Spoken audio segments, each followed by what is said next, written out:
Good evening, everyone. My name is Sandra Bettany. I'm Director of Finance and Deputy Chief Executive. And what I wanted to do this evening is just say a massive thank you. It's been a really tough few years, and obviously everybody's been working extra hard trying to cover vacancies, gaps, new services that we didn't even have at the start of the pandemic. And I really, really appreciate all of the work that everybody's put in. It's what makes this an absolutely fantastic organisation to be in, and I'm so pleased we're able to celebrate it tonight. So thank you very much.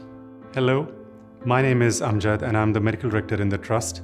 I would like to thank you all for demonstrating the Trust's values through your commitment, dedication and diligence in providing care to the people who use our services. Thank you very much.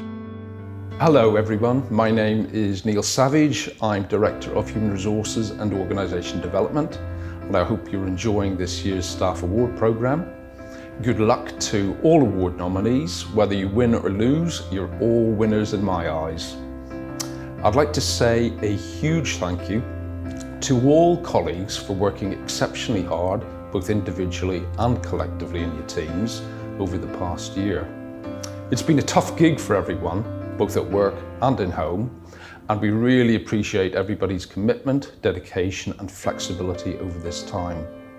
So, thank you for your commitment through our COVID response and the ongoing recovery process.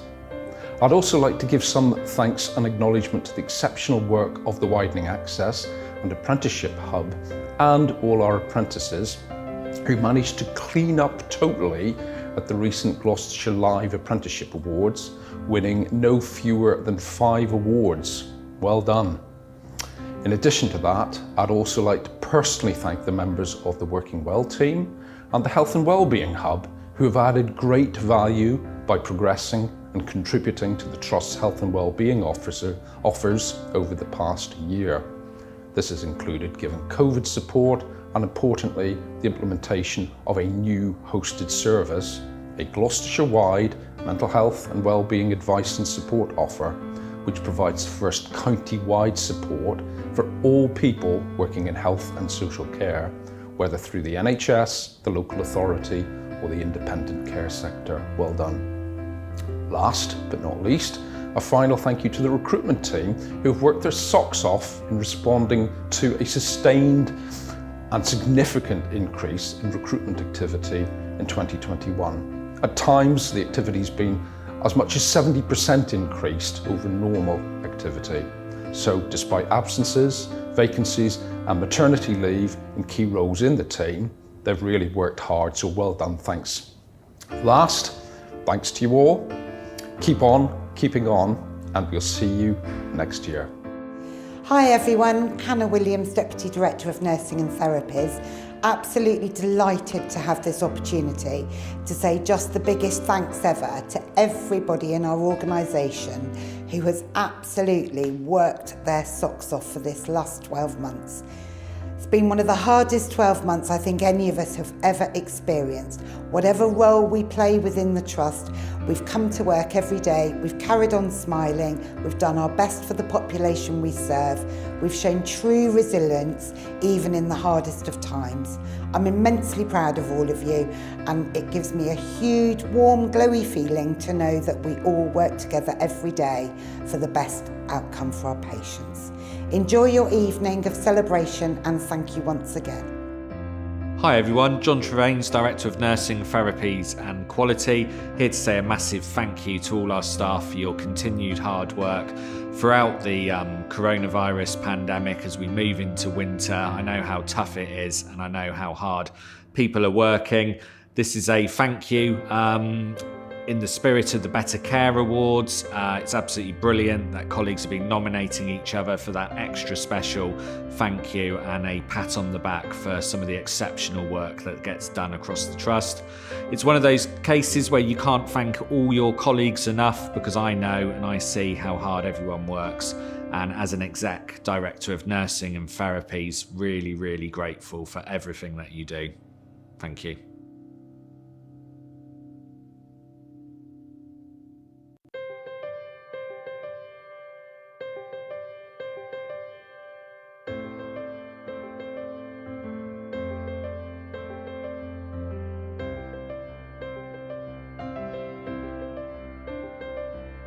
Good evening, everyone. My name is Sandra Bettany. I'm Director of Finance and Deputy Chief Executive. And what I wanted to do this evening is just say a massive thank you. It's been a really tough few years, and obviously everybody's been working extra hard trying to cover vacancies, gaps, new services that we didn't even have at the start of the pandemic. And I really, really appreciate all of the work that everybody's put in. It's what makes this an absolutely fantastic organisation to be in, and I'm so pleased we're able to celebrate it tonight. So thank you very much. Hello, my name is Amjad and I'm the Medical Director in the Trust. I would like to thank you all for demonstrating the Trust's values through your commitment, dedication and diligence in providing care to the people who use our services. Thank you very much. Hello everyone, my name is Neil Savage. I'm Director of Human Resources and Organisation Development, and I hope you're enjoying this year's Staff Award programme. Good luck to all award nominees. Whether you win or lose, you're all winners in my eyes. I'd like to say a huge thank you to all colleagues for working exceptionally hard, both individually and collectively in your teams over the past year. It's been a tough gig for everyone, both at work and in home, and we really appreciate everybody's commitment, dedication and flexibility over this time. So, thank you for your commitment through our COVID response and the ongoing recovery process. I'd also like to give some thanks and acknowledgement to the exceptional work of the Widening Access and Apprenticeship Hub and all our apprentices who managed to clean up totally at the recent Gloucestershire Live Apprenticeship Awards, winning no fewer than 5 awards. Well done. In addition to that, I'd also like to personally thank the members of the Working Well team and the Health and Wellbeing Hub who have added great value by progressing and contributing to the Trust's health and wellbeing offers over the past year. This has included giving COVID support and, importantly, the implementation of a new hosted service, a Gloucestershire-wide mental health and wellbeing advice and support offer, which provides first county-wide support for all people working in health and social care, whether through the NHS, the local authority or the independent care sector. Well done. Last but not least, a final thank you to the recruitment team who have worked their socks off in responding to a sustained and significant increase in recruitment activity in 2021. At times, the activity's been as much as 70% increased over normal activity. So despite absences, vacancies and maternity leave in key roles in the team, they've really worked hard, so well done, thanks. Last, thanks to you all. Keep on, keeping on, and we'll see you next year. Hi everyone, Hannah Williams, Deputy Director of Nursing and Therapies. Absolutely delighted to have this opportunity to say just the biggest thanks ever to everybody in our organisation who has absolutely worked their socks off for this last 12 months. It's been one of the hardest 12 months I think any of us have ever experienced. Whatever role we play within the Trust, we've come to work every day, we've carried on smiling, we've done our best for the population we serve, we've shown true resilience even in the hardest of times. I'm immensely proud of all of you, and it gives me a huge, warm, glowy feeling to know that we all work together every day for the best outcome for our patients. Enjoy your evening of celebration, and thank you once again. Hi everyone, John Trevaine's Director of Nursing, Therapies and Quality, here to say a massive thank you to all our staff for your continued hard work throughout the coronavirus pandemic as we move into winter. I know how tough it is and I know how hard people are working. This is a thank you in the spirit of the Better Care Awards. It's absolutely brilliant that colleagues have been nominating each other for that extra special thank you and a pat on the back for some of the exceptional work that gets done across the Trust.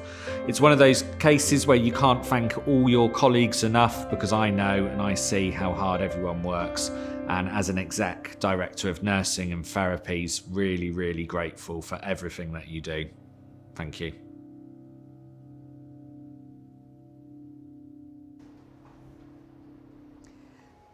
Good evening everyone, and welcome to the Better Care Together 2021 Awards.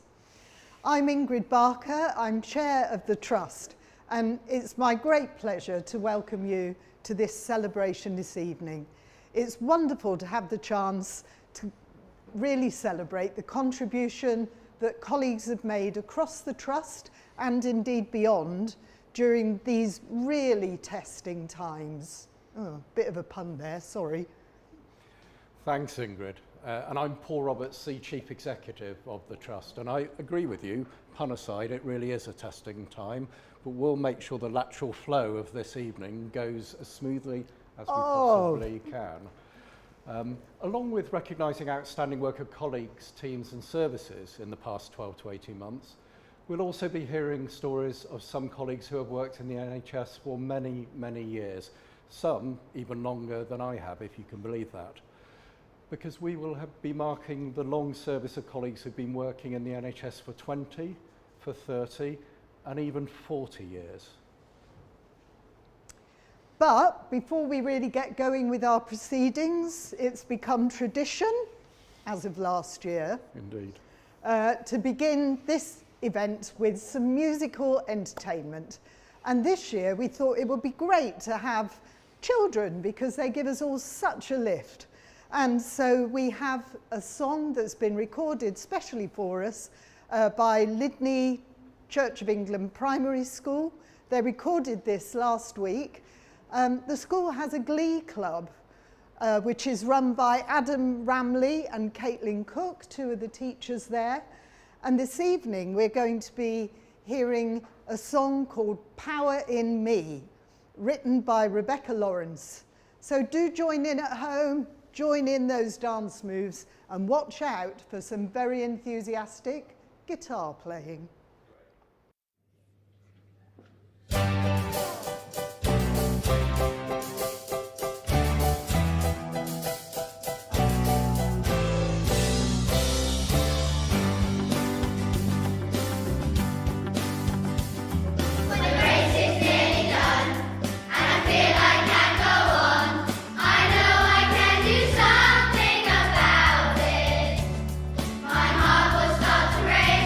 My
Okay, right. I think we got a bit carried away there, Paul. I know. What a great way to start the evening. Thank you so much to Lydney Primary School, and you'll be pleased to hear we're hearing a bit more from them later on. If you're following us on social media this evening, please use the hashtags Better Care Together or BTC Awards. We really look forward to hearing some of your messages, and we'll tell you some of what they are as they come in. Brilliant. So rather than more air guitar, what we want to do is get straight onto our first award, which recognises quality improvement and innovation. One of our trust values is always improving, and that is exactly what quality improvement and innovation are all about.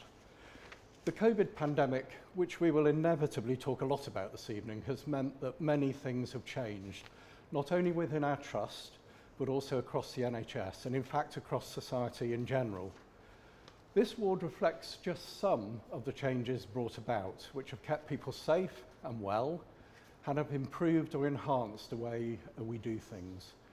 Now, our judges had an incredibly tough time in all the categories, and as a result, as well as the shortlisted nominees, we have given special recognition to a number of other colleagues, teams and services nominated in this category.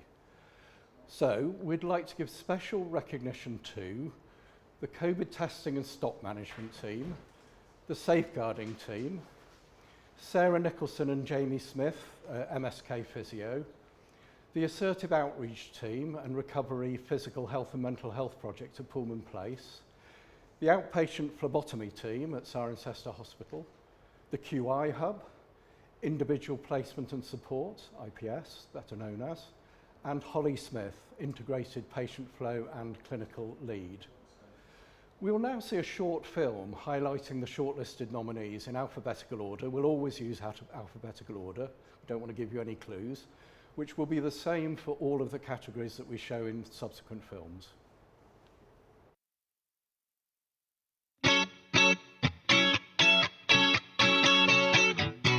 I've nominated the cardiac rehab team as a whole for their tireless efforts to introduce an e-learn programme following the shutdown of all our face-to-face groups.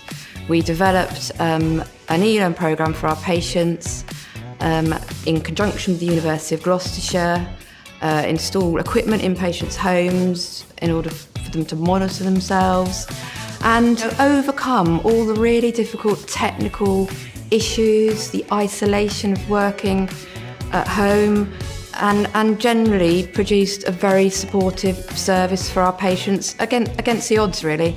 So the team, I have to say, are completely amazing, adaptable. We have members in our team that were not in our team pre-pandemic. So it's been everybody pulling together.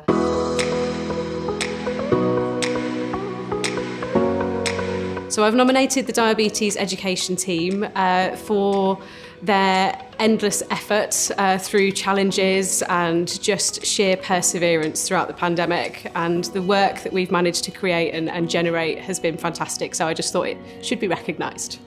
So we have a fantastic team. As small as we are, we have a fantastic administrator, Kim, who keeps us both in check and makes sure that the patient experience from start to finish is a nice, smooth one. She's got the patience of a saint, and she does keep us ticking over in the background. Myself and Hannah, we are sort of the face of the team, and Hannah's effort behind the scenes as well has been massive to support Kim. So she does a bit of both. We see our patients in whatever format they're comfortable in, and because of the pandemic a lot of that has been online. That's not fazed Hannah at all. She's fairly new to the team as well, so came on board mid-pandemic and has just been like a duck to water.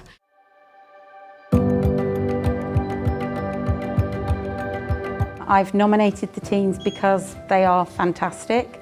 They have a real can-do attitude. MIUs have developed and provided a service county-wide for telephone triage and booked appointments. This service is ahead of the NHS 111 Talk Before You Walk and the urgent care strategies. The service has been so popular that now we are taking NHS 111 patients and we are triaging those within our service. We needed to ensure that we were keeping our waiting rooms safe, we were keeping the public safe, we were keeping our staff safe. We needed to manage the flow of patients while still enabling them to access the urgent care that they needed. I'm really proud and I'm really privileged to work with such an amazing team.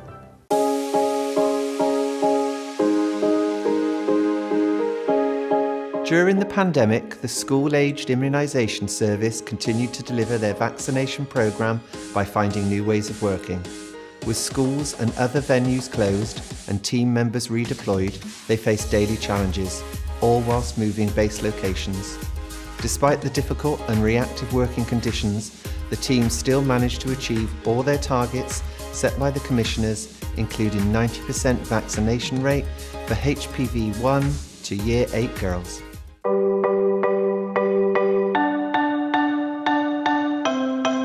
I've nominated Steph Watts.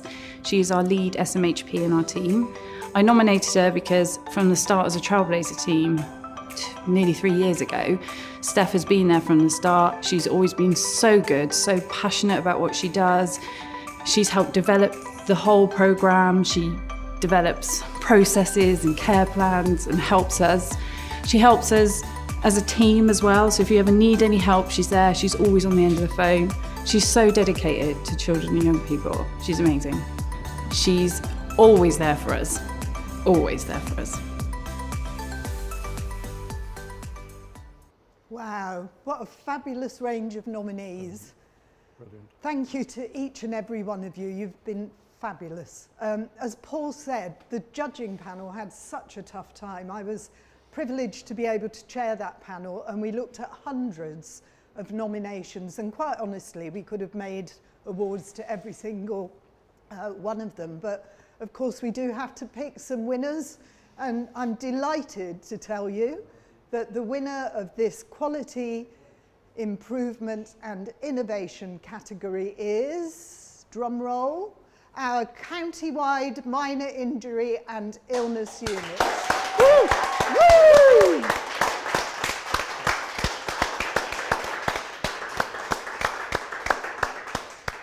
Well done. Real deserving winners, but as you say, so hard to pick over some fantastic shortlisted people and teams there. Amazing. So our next category is for unsung heroes. Now, I would argue that the majority of Trust colleagues are unsung heroes in some ways, particularly with what everyone has done through this pandemic so far. However, this category really recognises people who perhaps don't get noticed so much as others. In particular, people who are volunteers or give up their time in a different way to help others. For example, our judging panel wanted to give special recognition to Elizabeth Hentry, who, while working as a nurse herself, has given up much of her free time to help our international nursing colleagues settle into their new lives in the UK. So a real thank you from us to Elizabeth. Hear, hear. So here is a short film now featuring those shortlisted in this particular category.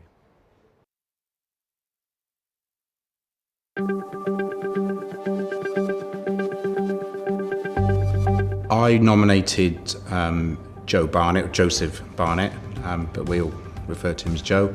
And I nominated Joe because he does so much work behind the scenes to help the team out. He will go above and beyond, he'll put in the extra hours, and if he sees that anyone is struggling or maybe needs an extra bit of support or a helping hand, he will go and he'll make that move. Joe will stay behind, he'll put the extra hours in. I've known him to come in at weekends when I've said, Joe, just have your weekend, get your downtime, but he will still come in and go through our tickets. We have an instant logging system, and he will just go through to see if he can get some of the new starter forms ready, smart cards printed, just to get one step ahead of the game for a Monday morning. But that is him. He is caring and kind, always there to help others, and always puts others before himself.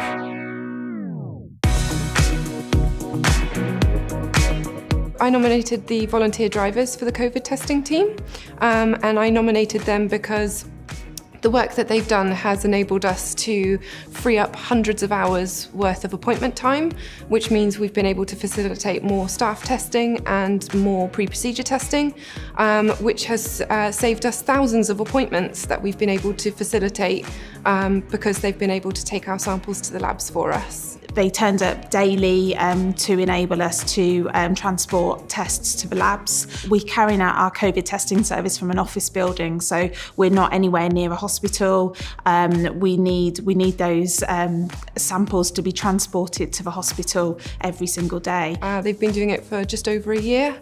So I think it takes a really special kind of person to put yourself out there like that and to help them make that difference. They are just fantastic, really kind individuals who put patients first and staff first to be able to help us carry out our service. I'm just extremely grateful, and it's not just me that's grateful. It's the staff that we've tested and it's the patients that we've tested.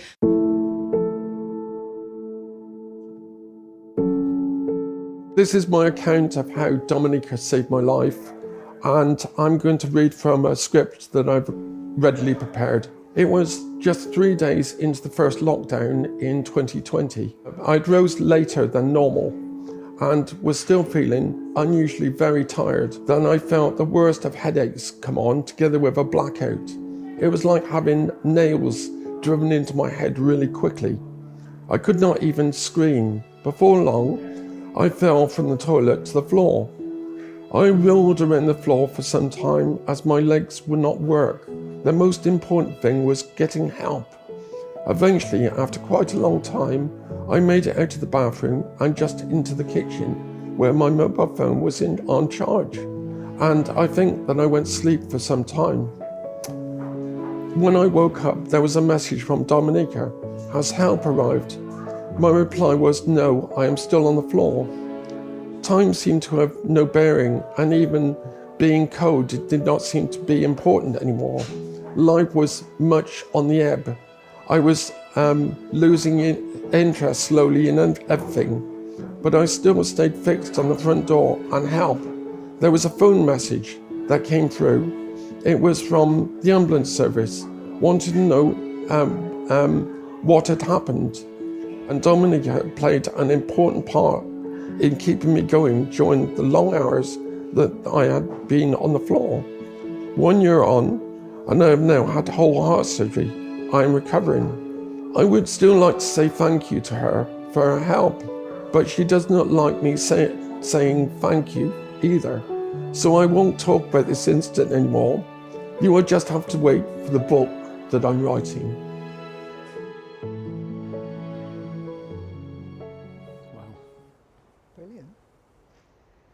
And it's my great pleasure to announce that the winners of this Unsung Hero category is our COVID testing team volunteers. Woo! Woo!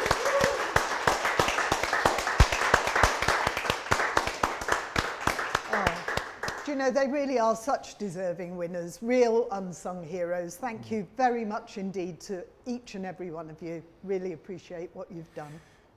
Yeah, indeed, and it must have been so difficult to make a choice there too, because wasn't that fantastic and really moving?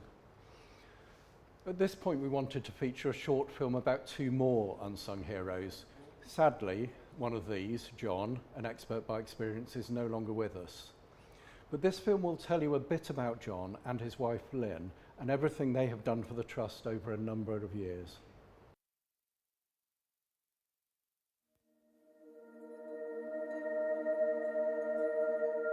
So John and Lynn are experts by experience, so they were recruited in June 2019.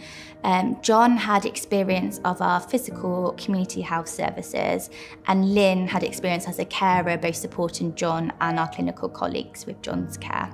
So more recently, during COVID, the Partnership and Inclusion team have been running regularly on a Thursday get-togethers, so virtually on MS Teams, where experts by experience could join us, and there would be no agenda. It would just be a place where, especially during the lockdowns, you could get together and talk. And for a lot of experts by experience, this was the only point in the week where they would have someone else to talk to. And Lynn and John were really good on those expert by experience get-togethers. They were probably the main couple on that group, which were creating conversation, making people laugh, making us discuss and think about different topics which perhaps we wouldn't have necessarily thought about ourselves. And even during the times where John might have been in hospital, he would join through on his phone on MS Teams, and Lynn would be there at home joining.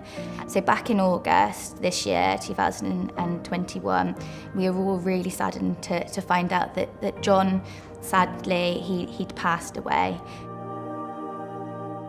And this really, really touched a lot of people because they had been part of their lives. During the pandemic, weekly, they'd see John and Lynn, and they would make them laugh, and really be sadly missed, and it was a huge part of that community. We actually joined the last meeting with Nicola's Experts by Experience on the 19th of August, and that was on the Thursday. On the following Sunday, John was taken into hospital and he passed away the week after. And in fact, since he passed, John's worth has been noted all around the world. I have had messages from Canada, Iceland, Australia, New Zealand, South Africa, besides the UK and Northern Ireland. And the messages have been tremendous. They have been a great comfort to me. The Partnership and Inclusion team, workers and experts by experience who were regularly joining that get-together would really like to say a big thank you to John and Lynn, because without them we wouldn't have had those light-hearted conversations, those laughs and those really meaningful discussions as well. So thank you, John and Lynn. We absolutely adored the meetings, and John and I were both keen to join every Thursday. But it was wonderful for us to talk to different people.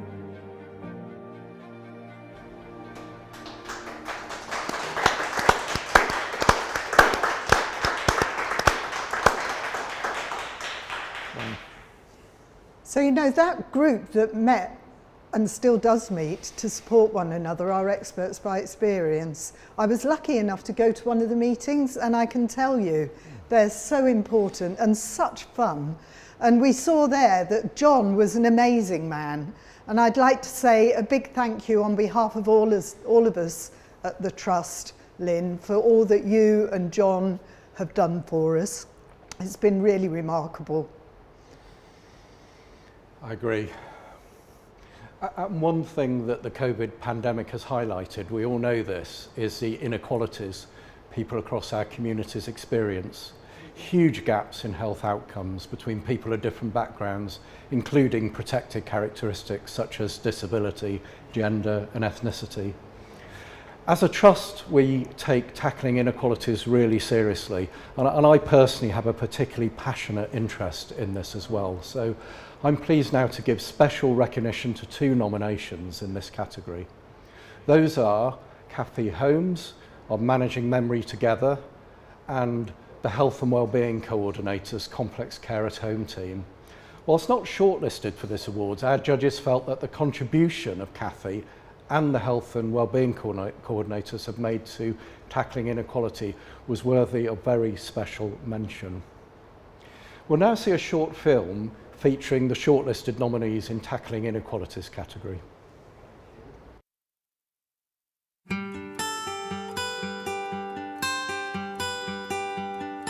So I've nominated David Hinchcliffe and Steph Jones for this award because they work within our children in care team and they have really created the art of the impossible for children in care to have a better outcome within their placements by supporting new foster carers that have been newly accredited to have so much more in their toolkit in terms of being able to understand the trauma that these children have been through, the emotional development and their psychological awareness and where they are at the time. This has made so much impact both for the foster carers and the social work teams that work around these foster carers. They're completely committed and passionate to children and young people, particularly children in care. They just go above and beyond in every part of their work role to really make a difference. And I think they really epitomise some of the trust values that we all look up and hope to achieve in our working lives.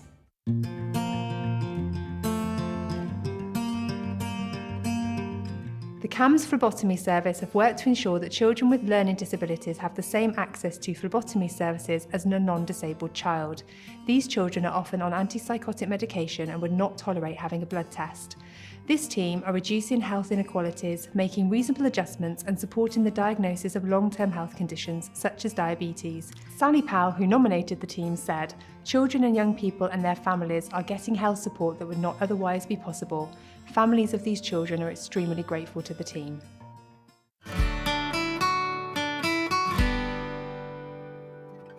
I nominated the IHOT team, who are the Intensive Health Outreach team, which is a small team who work to provide equitable health outcomes for people with learning disabilities. So whether that's helping them reach appointments, making reasonable adjustments, or actually giving physical health care, they do it all in a package.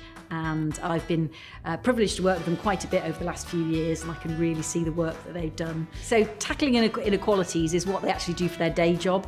That is part of their sort of work remit. However, this team, I feel, go above and beyond and take it to the next level. The team leader always talks about providing care at the right place, right person, right time for the individual patient. I think one example of where they've really shown that they can work at right time, right place, right person is with a patient who had a very traumatic experience the first time he had his COVID jab, needed the second one. So the team worked with the mum and the patient. We asked the mum, where would he feel most comfortable? How can we build a rapport up with this patient? Because we knew how important it was to get the jab into the patient. And the mum very helpfully said, well, he's most relaxed in his hot tub. At which point the team leader of the IHOT team took one for the team by asking if he could borrow a pair of swimming trunks from the patient to get into the hot tub with the patient on an afternoon to build that rapport so that the patient felt happy and comfortable with Mark so that we could proceed to give him his COVID jab, which is fantastic. Obviously it's an image that I've got to live with for the rest of my life, Mark and his Speedos, but right person, right place, right time.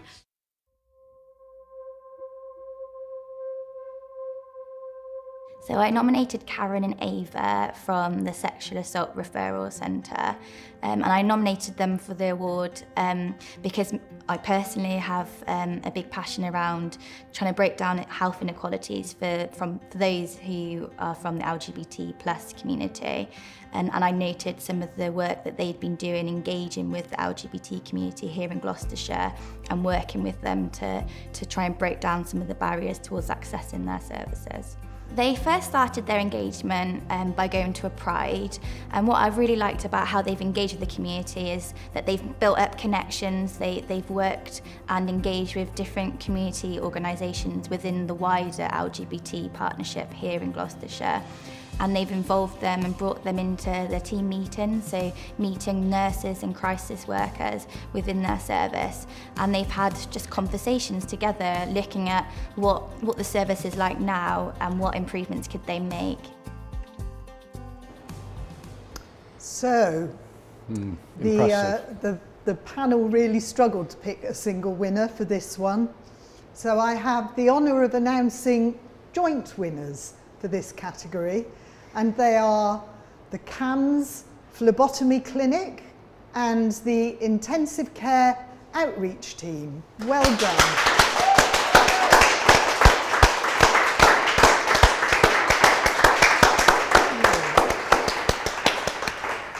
And do you know what, Paul? We were only saying at board last week that learning disability services don't always get the recognition that they really ought to have. That's true. So I'm really delighted that these worthy winners have been recognised this evening. And by the way, they got name checked also yesterday at the Health Overview Scrutiny Committee. Wow. where the county councillors were saying they were blown away by the stories that they'd heard, including the hot tub one of the IHOT team. So really well done to all of you. Magnificent, brilliant. Now, it may seem to a lot of you that working in the NHS for the last 2 years has really felt like 10 years. But actually, one of the things I said earlier this evening is we're going to be recognising long service alongside our other awards. And I'd now like to share the details of those colleagues who have achieved 20 years service within the NHS.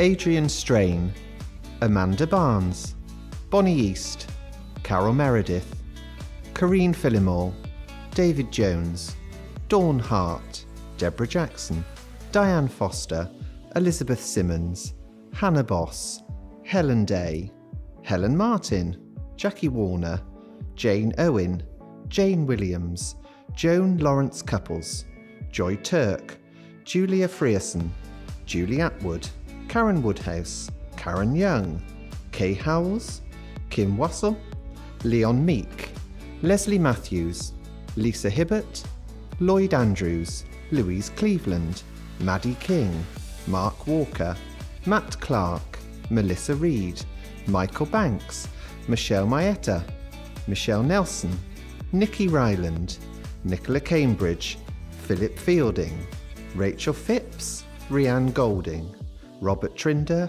Sandra Potente, Sharon McIlwain, Shelley Ellis, Sue Heafield, Suzanne Dolling, Susan Jeffrey, Sylvia Jelliman, Tamsin Pilley, and Tracy Kirby.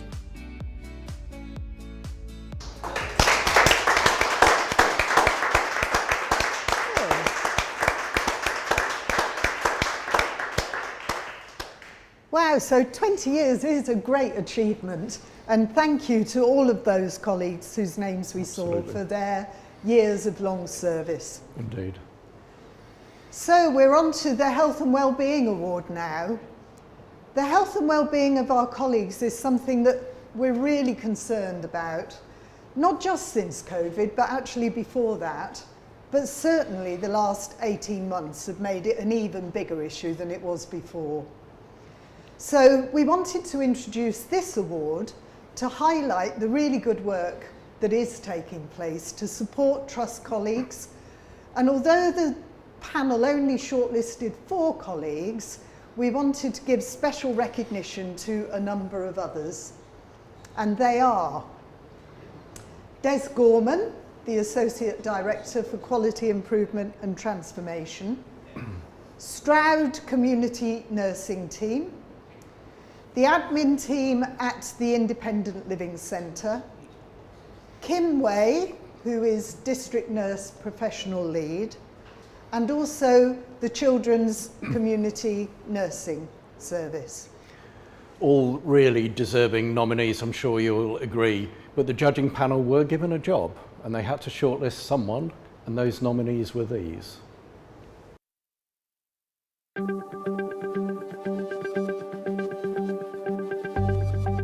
I've nominated Lloyd Andrews, who is our department lead in the physiotherapy department.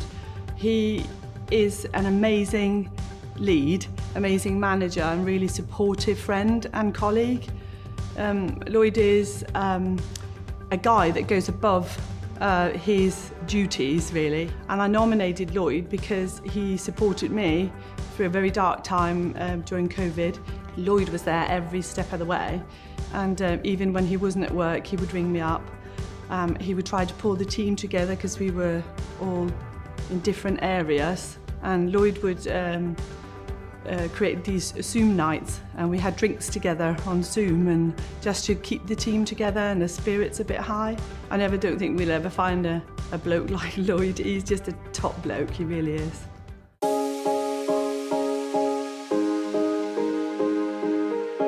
Hi, Hi, I'm Becky Anstis and I'm matron here at Wootton Lawn Hospital in Gloucester.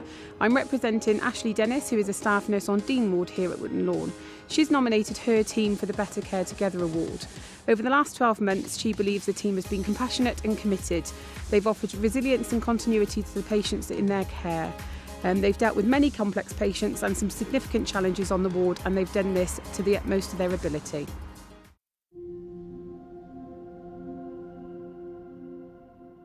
So I nominated Elizabeth Hentry. I nominated her because she has been fantastic at supporting our international nurses who are working at Cirencester Hospital. Last winter, I was redeployed to Windrush Ward, which is the ward Elizabeth based on. She is a very kind and competent nurse, but she's the kind of nurse who would always just go under the radar, not wanting to celebrate her own achievements. From speaking to people on Windrush Ward, since the international nurses have arrived, she's really stepped up and been an excellent clinical role model to them. When we first knew the international nurses were coming over, she shared her story with me, and I never quite realised what a journey she'd been on herself. And I know she didn't want it to be the same for them.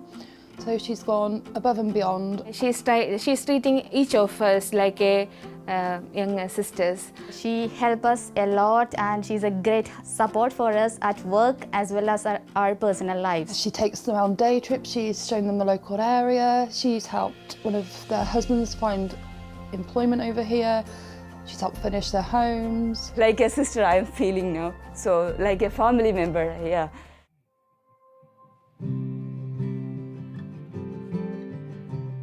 I've nominated Sally Powell for her passion and her commitment to looking after our staff, particularly around staff health and well-being. Over this last year, she's really taken to heart the impact of COVID has been on our workforce, both personally and within work.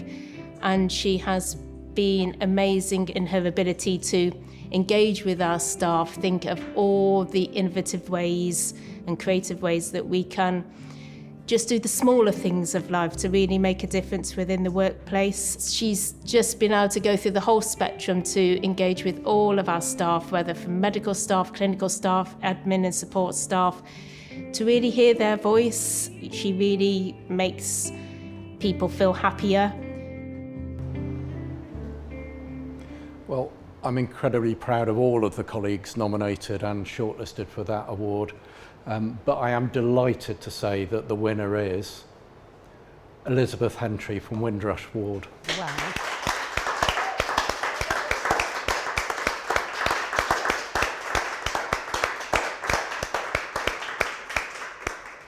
So from the bottom of our hearts, thank you, Elizabeth. I mean, we've all had our challenges during COVID, haven't we? But, you know, to travel to the other side of the world during a pandemic, leaving your friends and family behind, you know, that's pretty unique. And your support, Elizabeth, has obviously been massively appreciated by our international nurses, so massive thank you. Of course, health and well-being is hugely important, and sometimes we all need a cheerleader, and I'm not sure I'm volunteering for that role. But someone who's going to pick us up and someone who's going to help us on our way is really important to us. Someone who's going to give us that encouragement to look after ourselves a bit better. Many of you will know Kevin Ganaway-Pitts, who now works at NHS Gloucestershire CCG, but used to work for GCS for many years. Kevin runs the Health and Hustle project, which is all about getting people moving, and we couldn't shortlist Kevin because he doesn't work for GHC.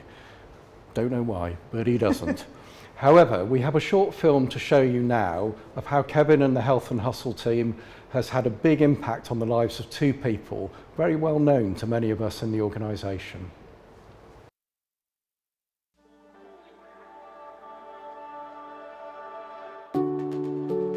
So Health and Hustle officially launched in 2016 after testing a few things and actually realising that what we were doing could go further to benefit a lot of people. And this was all based on my own health conditions at the time.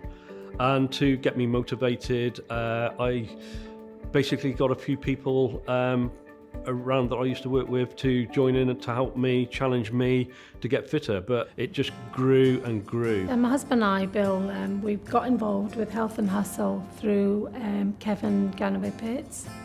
He came into our lives at a very tragic time.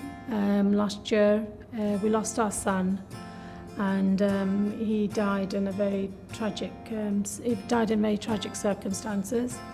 And we were very, very sad and sorrowful at that time. And you know, we didn't talk to anyone. We just kind of kept ourselves indoors, and we kind of pretty much let our health deteriorate a bit. And Kev came along. He heard of the tragedy, came, paid his respects. He came to visit us. So Kev came at the right time. He said to us that, look, take it steady. All I want you to do is come out and be part of the Hustle, which is a walking and talking group that will lead on to a walking and running group.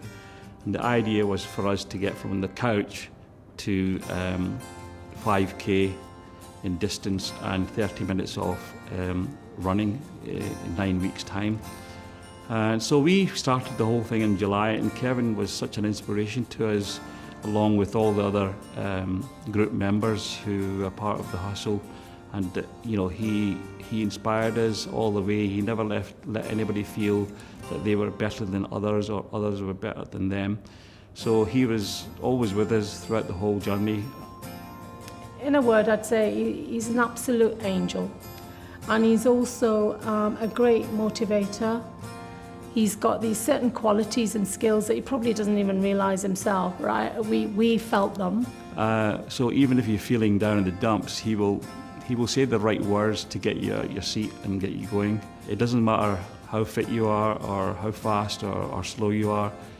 He just wants you to be part of the group. For me, the best reward I get from this is seeing the success of others. And over the period from 2016, the successes are just flowing in. Kevin, you are an absolute star, mate. You've helped us so much, Bill and I, and you know, if there's anything we can do for you, we're here for you always.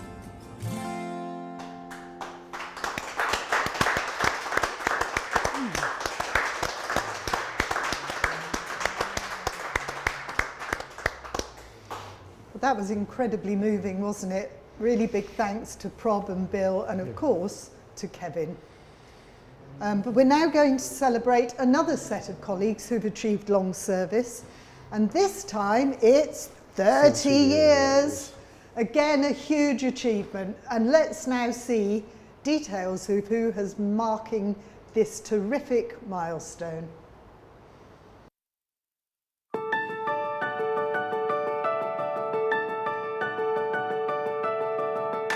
Adele Mason, Alison Hicks, Amelia Barsby, Carol Evans, Catherine Truckle, Deborah Simmons, Denise Edmonds, Elizabeth Curtis, Gabrielle Deval, Gail Davis, Helen Webb, James Fletcher, Jan Thompson, Julie Pointer, Kathy Stevens, Lee Iddles, Lizzie Carville, Lorraine Jones, Louise Wheatley, Nicola Wallace, Nikki Woodward, Paul Jolly, Rachel Baker, Sally James, Samantha Murray, Sarah Force, Terry Sprayson and Tina Hemming.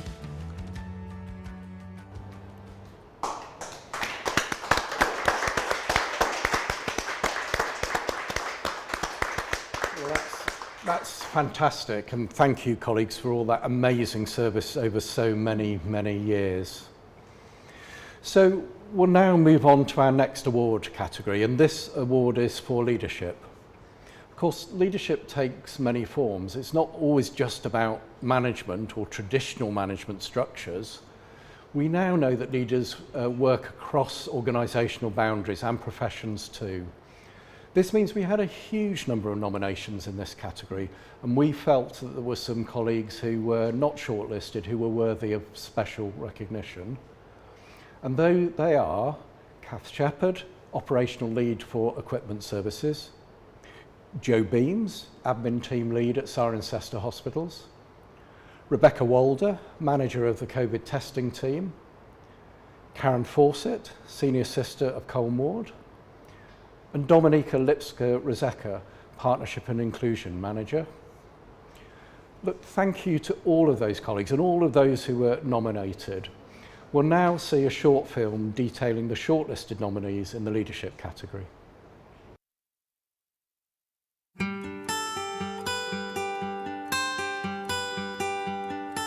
We are nominating Liz Bennett as our named nurse for children in care. Liz is just always so approachable. She always involves us in all the decisions that are made around the team. She puts the children in care at the centre of everything she does. We feel highly valued as team members. I think that we really want Liz to know how highly we respect her. We feel that as a service lead, she is incredibly dedicated, incredibly focused on producing the best outcomes for our client group. Liz is an inspiration to all of us, a brilliant leader and a real advocate for the children in care. Despite the fact that she has so much to do, she always makes time to chat to all members of the team. I think she's just really innovative as well. She's always open to change and asking for our ideas and thoughts on how things can be improved for children in care in Gloucestershire.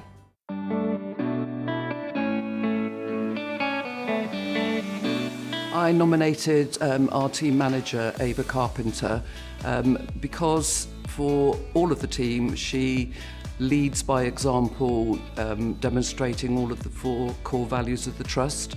So she's always kind and caring, respectful, adds value to what we've been able to deliver as a team by always working in partnership and teamwork and improving. She's done a lot of work to raise awareness of what we do, which has meant that we're able to deliver our service to more people in crisis. You know, we all feel that we're very special being part of that team and are very proud and feel very privileged to be part of that. And that's very much due to Ava being consistent in how she treats us all, really.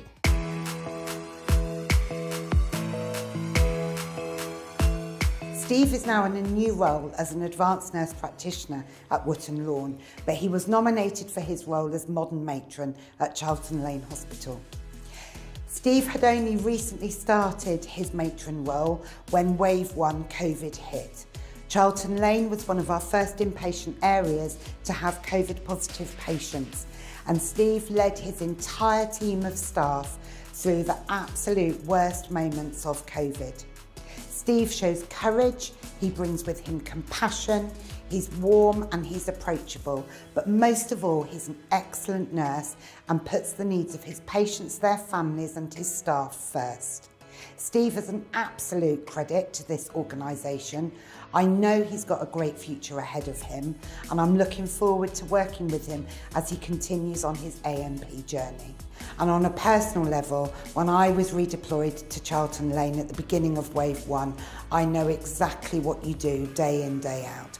You make the job so much more fun, Steve, but you never ever let standards slip, and everybody knows it.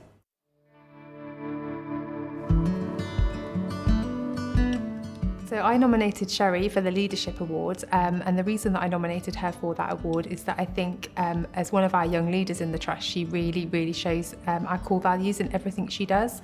She's compassionate, she's caring, she's focused on improving all the time for patients and for the team, and she treats them like a family, and she's a very humble leader as well. She doesn't quite always see how wonderful she is. And I've seen her grow from strength to strength, working with the testing team for the last 18 months. I've seen her start from and just flourish really, and just really develop into a wonderful leader.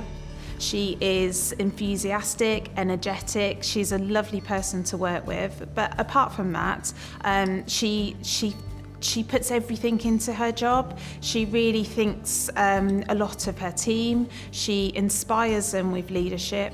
She enables them to step up and always give out a little bit more. And I think they do that because of the leadership that she provides. Sherry's always one to put everyone else forward for recognition, and I think it's her opportunity to shine, and I want her to have this moment and really be proud of herself. She's just a really lovely person and just works so hard for the service.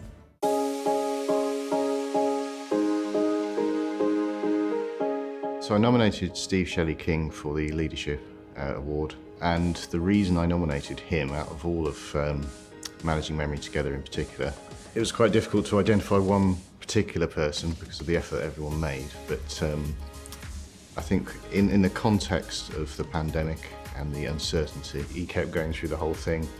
There were moments when teams or members of the team wobbled or were uncertain.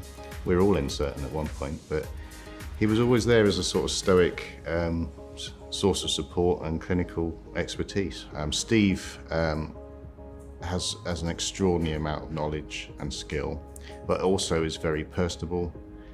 He's very likeable and he's very inspirational to all those staff. He is in a very senior position as the non-medical consultant for dementia, yet he is quite prepared to put uniform on and go and work on the ward. Last Friday at 5 o'clock, we had a patient in distress in the community. He did actually finish, but I saw him go out to sort that situation out when he could have handed it over to other services. He is a born leader and he'll go far. Wow. Aren't we fortunate to have such a wonderful array of leaders? Incredible. Yeah. So, an embarrassment of riches, I think, but the panel did actually choose a winner for this leadership category, and I'm delighted to say that it is Sherry Malentz from the COVID testing team.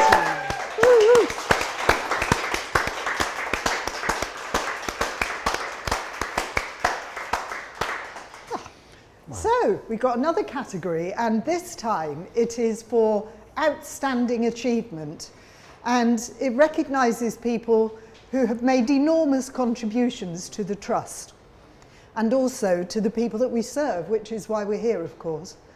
And again, judging was really difficult in this category, so we have got some people that we would like to give special recognition to.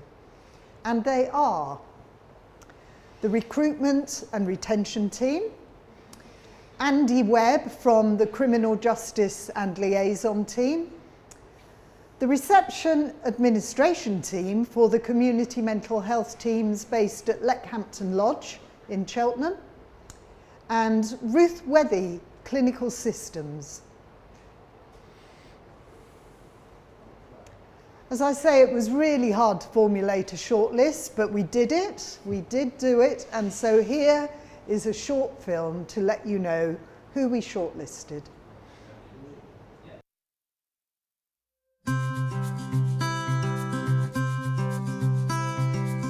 I've nominated Mark Adams for an Outstanding Achievement Award. Mark is duly qualified. He's been a lead nurse for learning disabilities for the Trust for a number of years and also for the south of Gloucestershire. I've worked very closely with Mark over the last 4 or 5 years and he's done an amazing job. And the reason why I've nominated him is that he's just recently stepped down. He's come to work for me as a CPN. And I wanted to thank him for all the amazing work that he had done for people with learning disabilities and their families and their carers and care providers over the years. He's also done an amazing job of keeping the learning disability community professionals updated through training and away days, and he's just a very fantastic, caring and empathetic nurse. So he's a really passionate advocate for people with learning disabilities and those of us that work in the service. He's really championed a lot of really good work within the service. He's also someone that likes to encourage other people to take the lead on projects and encourages maybe newer or less established staff to really lead on service development so that they can flourish and they can find their own way forward as well. I'd just like to say, Mark, thank you. Everyone in the learning disability community massively values you. You're a fantastic nurse. You've done learning disabilities proud, and we all wanted to say thank you so much for everything you've done over the years.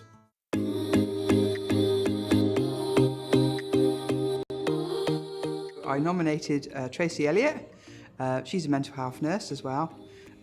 She has been working in the NHS for over 31 years.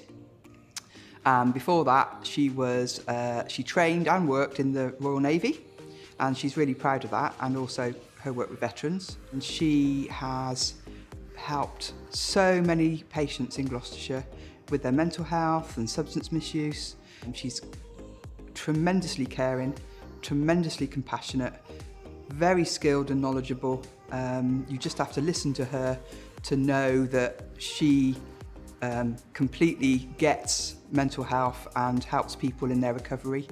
And I think a lot of patients can say that she was a person who made a difference in their lives. And just watching her over the years, I just think she's been a tremendous asset to the NHS. And I just wanted to thank her very much for that.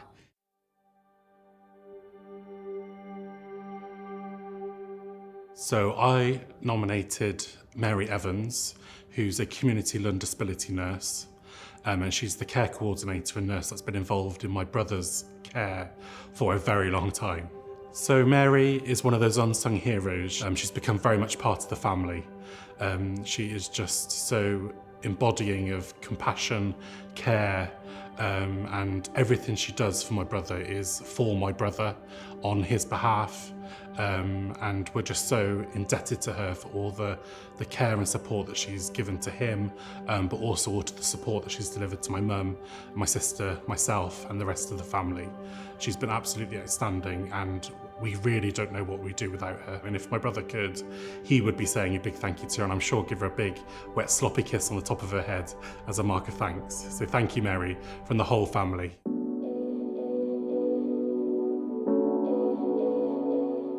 I nominated Terry Selby, and I nominated Terry because I previously worked with Terry. She's been my line manager for the previous 3 years, and when I saw these care awards come out, I just thought Terry really deserved a nomination. She's been just a fantastic supervisor for me when I started in the team. It was my first job doing patient-facing work in the community, and that's really scary, going out there and you don't know what you don't know. But she was fantastic. She was so supportive, and Terry loves to teach. She loves to encourage, and Terry would just come into work every day with that positive mindset of being helpful and caring, not just to her patients but to us as her team and fellow colleagues. She's just been an amazing example, an amazing teacher, and just that amazing person to work with because she's so positive and friendly and caring. So Ingrid, rather you than me in terms of being a judge, because that was such a difficult decision. They were absolutely outstanding achievements, as the category suggests, and I'm so proud of my colleagues. Some brilliant stories there too. But the judges do have to do the job, and there is only one winner, and the winner of the Outstanding Achievement Award is Mark Adams, Lead Nurse for Learning Disabilities. Well done, Mark.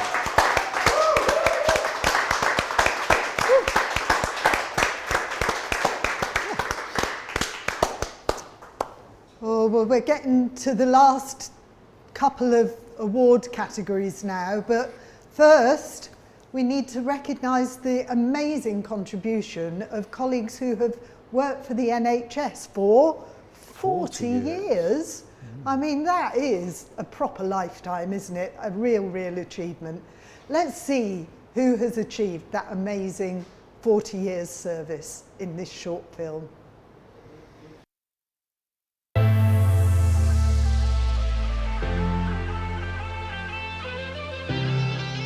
Alison Carberry, Carol Sankey, Claire Baker, Dawn Waterfield, Kathy Humphreys, Nicola Gibbons, Nicola Shapps, Nisha Shah, Pauline Campbell and Rose de Grief.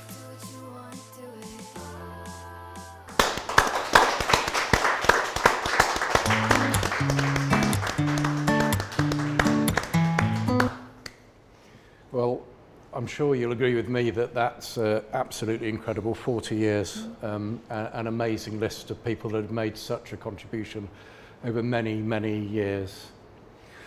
Well, we have got two categories left. And I'm very pleased now to move on to our care and compassion category. Of course, care and compassion are at the very heart of everything we do as a trust. And we see care and compassion demonstrated on a daily basis. In fact, possibly every minute of every day. And sometimes it's the little things that go unnoticed. But everyone in the trust has the ability to make someone's life that little bit better by being caring and compassionate at all times. The judging panel had possibly the hardest job judging this category and could probably have given this to a large percentage of those in the organisation. However, in the end, after a lot of discussion, they did select a few nominations worthy of receiving special recognition, and they were Later Life Community Mental Health Team, Gilly Smith, occupational therapist with the Gloucester ICT, Partnership and Inclusion Team. So, a huge well done to all of them, and here now is a short film featuring our shortlisted nominees.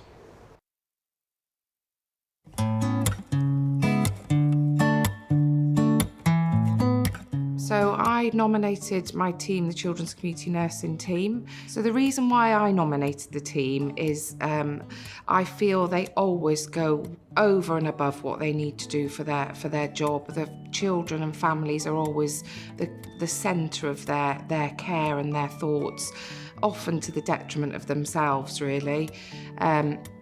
We have a lot of children on our caseload with very complex health needs that we see all the way through their lives. Another part of that we do is that we do end-of-life care at home for children, and we have had a number of those within the last year, 18 months, which has been really, really challenging through this COVID time especially. They are a huge support to children and families in this county. They are a real centre of contact and liaising, and a lot of the children and families say they wouldn't manage without them. And I would just sum up that they are selfless. They do anything possible that they can to support these children and families as much as they possibly can.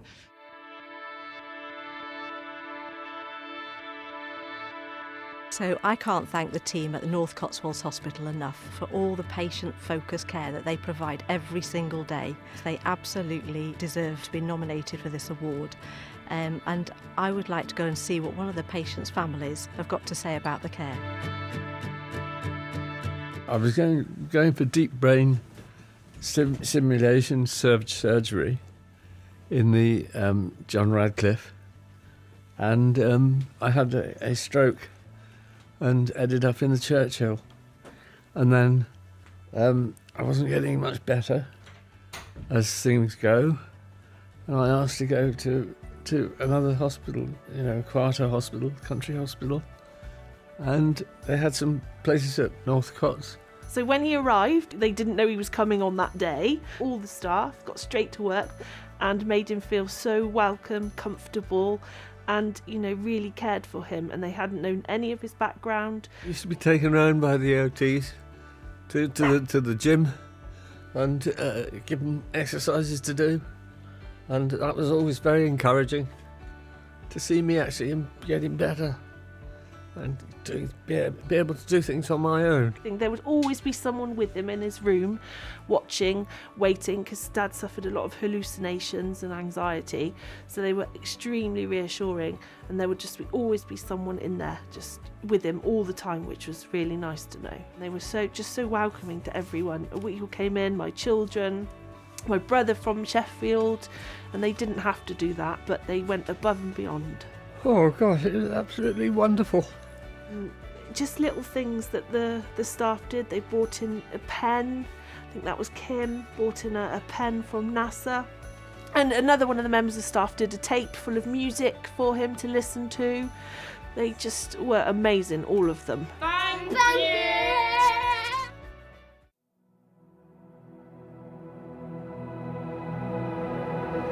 I nominated Louise Dickinson-Knight. She's one of the senior community dementia nurses. I nominated her because she's so caring and compassionate to all the people she deals with, the relatives, the patients. She's also a great nurse, great friend, great colleague, and she always gives us lots of support. And I wanted to give her some recognition for that.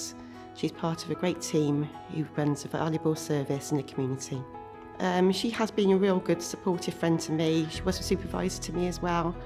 And she's just so caring. You can hear her conversations on the phone. It's a small office. And you can hear how she treats everyone so individual. She's fun. She's very loving. Quite bubbly personality. Very sensitive. Very caring. Just a great person all round.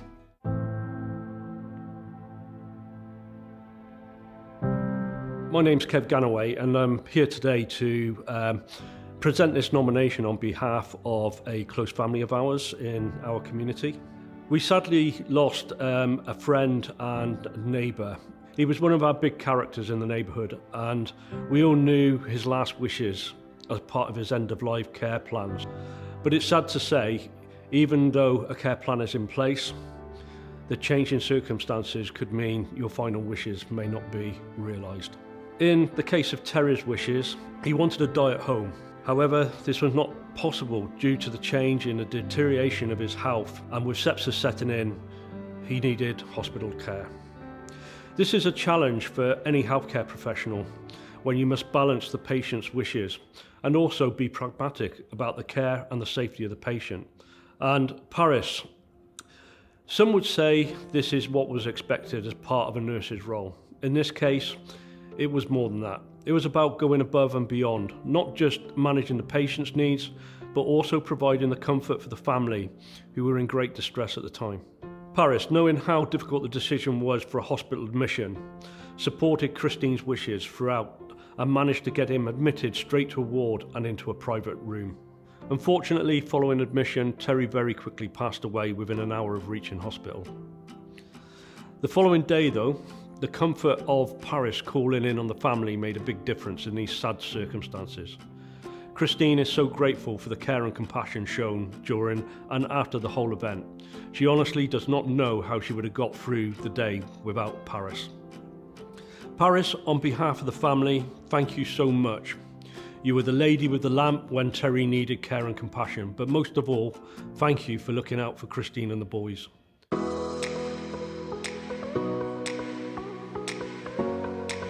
Well, I've nominated Lizzie Riddler.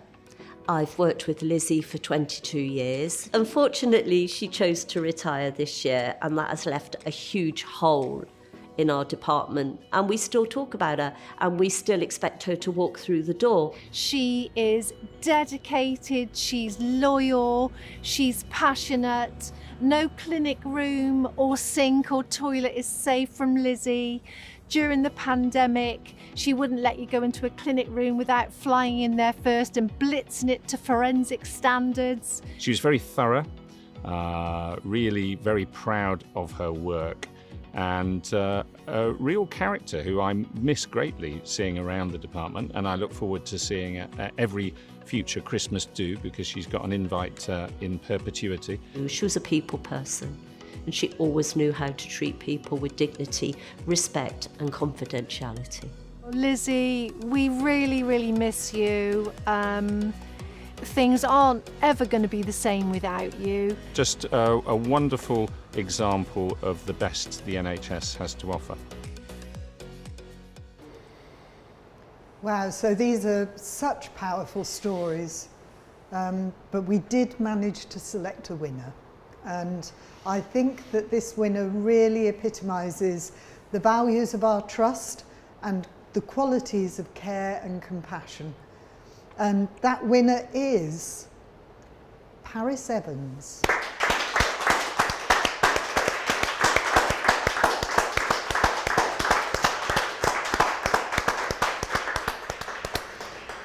Wow, amazing. So we do have to move on, and we come to our final category of the evening. We end the night with the involvement and engagement category, which is about involving the people who use our services in the work that we do, not just as an afterthought or just a box-ticking exercise, but as an integral part of what we do. When we joined together as a new organisation about 2 years ago, we chose our values really carefully And when we chose working together, we didn't just mean as a trust or with our colleagues, we meant everyone in our community, our patients, carers, people who use our services and beyond.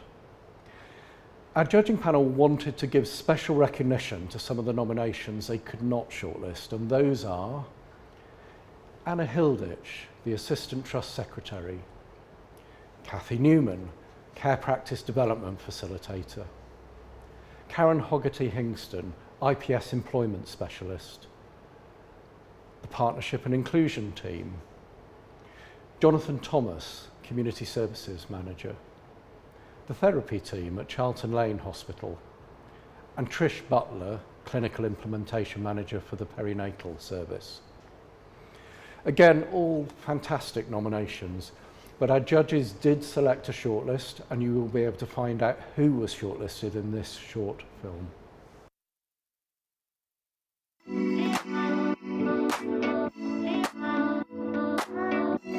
So I've nominated Shelley Haggart and Tracy White. Both Shelley and Tracy are physiotherapy technicians who work for the Children and Young People's Physiotherapy Service. They are incredibly good at what they do. Their skills and their experience and their knowledge is absolutely second to none, but the reason I nominated them for this award is because of their kindness and their compassion, and particularly how they were so supportive of both the team around them, but the young people, children and families that they support. They are kind, they are caring, they are incredibly passionate about what they do, and they treat everybody they work with and who they support with absolute dignity and respect.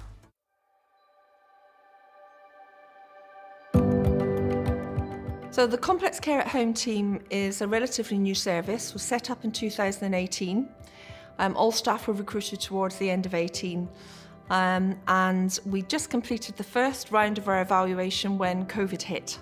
And despite that, despite being redeployed into many different teams and having a very unsettled period all through the summer and part of the autumn, when the team came back together, we continued to deliver truly person-centred care, and we still had the focus of complex care and what we were trying to achieve. And throughout all that, the team are still strong. We still have high retention, very low sickness in the team, and people have adapted well to working from home. So I think they're a fabulous team. Complex care at home has made such a difference to me. I'd never have got to where I am now without the complex care at home team coming in to see me. And I looked forward to seeing them because I knew they would help me. They were marvellous. I couldn't have managed without the complex care. I'd have probably gone into a home.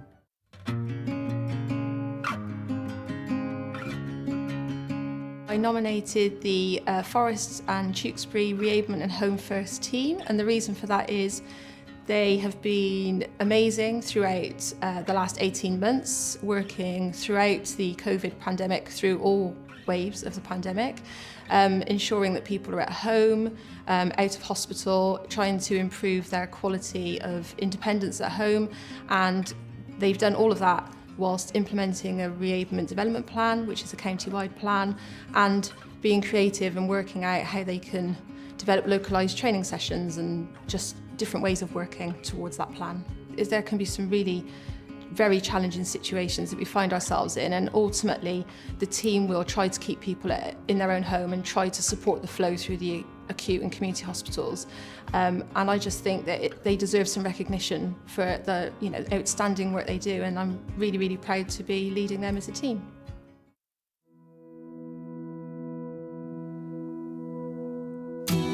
So I've nominated the Oliver McGowan Autism Training Project because I feel it's been the most innovative, creative training opportunity that we've had for people with learning disabilities and autism in a long time. The Oliver McGowan Autism Training was created on the back of, unfortunately, Oliver McGowan's death. and his mum, Paula, has advocated for mandatory training for autism and learning disabilities. So people who don't work directly with people with learning disabilities and autism have that awareness and understanding of how to support and how to work alongside people with autism and learning disabilities. We have people with lived experience, we have clinicians and family carers all working together with the wider stakeholders to try and design some training that really is comprehensive and has everybody's different narratives and views involved. To me, the success is the fact that when you're doing anything new, you have to trial some things. This has brought a whole load of people together with experience and professionals to develop it, which has been a really good co-productive activity. We've had lots of people do the content development right at the start, deciding what's going to go into the training, and then we split into teams to do the actual training days. And then I do also, expert by experience, do with Tier 1, we do webinars. It's been amazing. I'm one of the family carers involved in developing and delivering the training. And obviously we've been really keen to share the experiences of our young people who very often are forgotten and not heard. People can get to know about Oliver McGowan, that it doesn't happen again. The main thing for me is that they have never deviated from that core principle of making sure this was not just something that suited the trust and the training team and the people doing this, but that it was always going to be fully embracing all the people who were involved, and they've never wavered from that.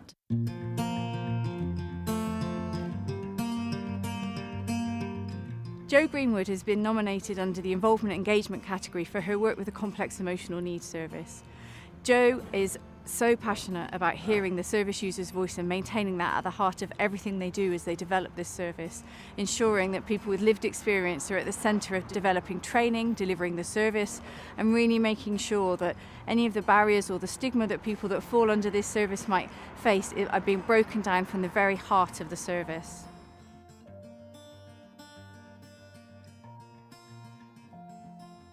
So I've nominated Jo Tim. She is a lived experience practitioner. She's been an expert by lived experience, and she's been involved in the development of the Complex Emotional Needs Service over the last 3 years. She's fabulous. We're really proud to have her on board as a paid member of our team now. She's a writer, she's a planner, she's great on detail. She's sometimes got purple hair, she's artistic, she's creative, she's got a good sense of fun, she's very kind. She also happens to have EUPD, and she's very generous with her time, talking about that, blogging about that, and trying to influence real change for people. And she's been really keen to make sure that voices are heard, and that not just her voice, but lots of voices are heard. She's involved in research projects, and sometimes she goes to see people in their darkest hours to talk about her lived experience and how she's been able to help them to feel hopeful. Wow, what a way to end the evening. That's absolutely wonderful. Super stories there. Wonderful. But again, we have identified a winner, and I'm delighted to tell you that that winner is the Oliver McGowan Training Project Group.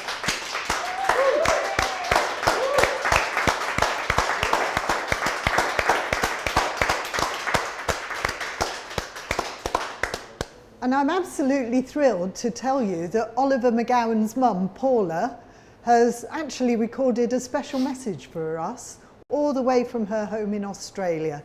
So we're going to share that message with you now.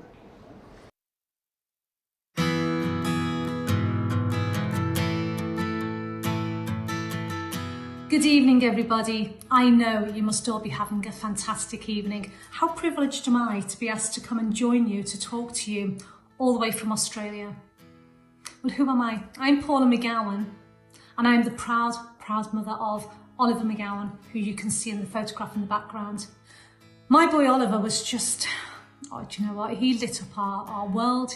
He was our world. He was a fun boy. He loved life. Life loved him. His laughter lit up the room. He plays for England's FA development football squads. He was in training to become a Paralympian. He had so many friends. He loved college and he became part of their school college council. He was a prefect. So you get the picture. He's a decent lad. But Oliver, as a result of an infarction, also had epilepsy. He also had mild cerebral palsy.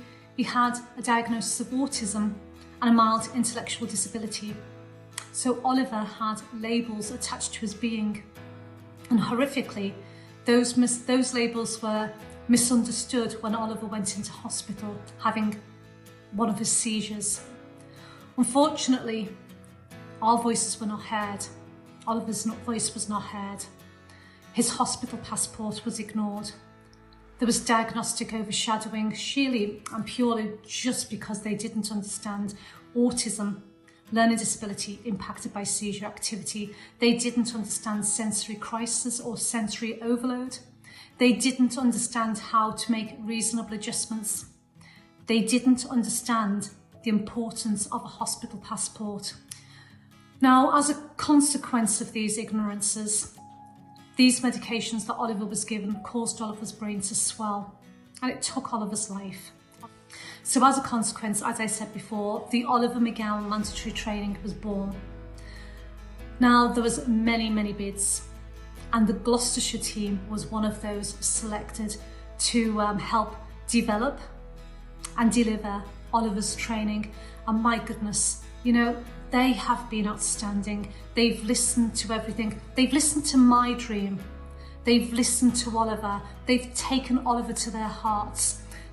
Every step of their training that they've developed, they've kept Oliver at the heart of everything. They've never forgotten him. And as a mum, that means the world to me.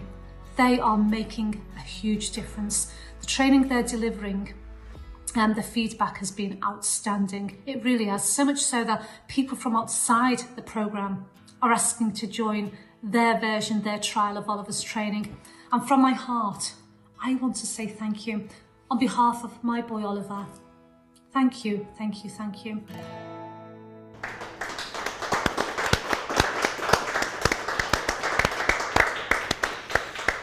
Well, obviously, we would like to say thank you to Paula, not only for recording that message, but for helping us to put Oliver in the centre of what we're doing with this particular programme, which is so important to us.